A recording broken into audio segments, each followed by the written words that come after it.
This operation has started with infiltration in the area of Keren, that is Shalabhat, that is the village.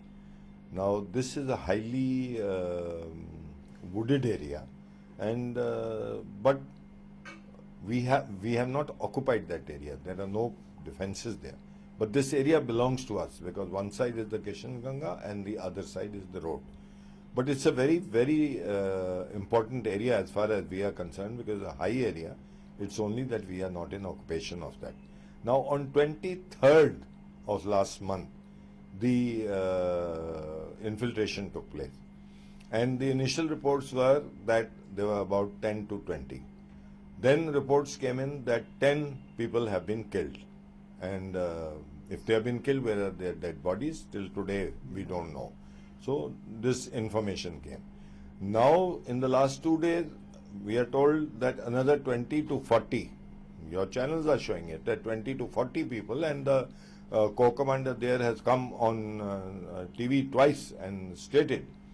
Now 20, 40 more have come. Now, there are a few questions that hit us today.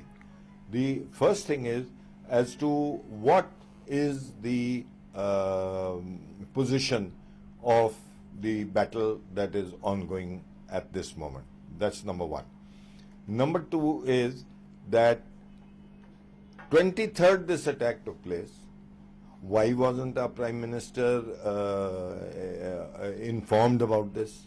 देखिए, अगर हम line of control पर activity देखते हैं पिछले 2 महीने से, जब से उन्होंने 5 अगस्त को पुंछ एरिया में अटैक किया था जहां हमारे 5 सैनिक हताहत हो गए थे, लाइन ऑफ कंट्रोल बड़ी एक्टिव है और इन्फिल्ट्रेशन के लिए पार आना मुश्किल हो रहा है। तो ये तो एक इन्फिल्ट्रेटर को पार भेजने की उनकी तरकीब है। और जिस इलाके में कैरन जो तंगधार एरिया है, वो उस इलाके में ऐसी इन्फिल्ट्रेशन पाकिस्तानी आर्मी की मदद के बगैर हो ही नहीं सकती। जहां तक मुझे लगता है ये उनके बैटल एक्शन ग्रुप्स हैं जिसमें आर्मी और सिविल इन दोनों मिलके आते हैं, ज्वाइंट टीम होती है, ये वही हरकत करें। ये तो एक किस्म का मिनी कारगिल है। Well, everything is happening on predictable lines. The dialogue which happened in New York between Prime Minister Dr. Manmohan Singh and Prime Minister Nawaz Sharif. In fact, this was a dialogue between two nobodies because Nawaz Sharif doesn't run in Pakistan.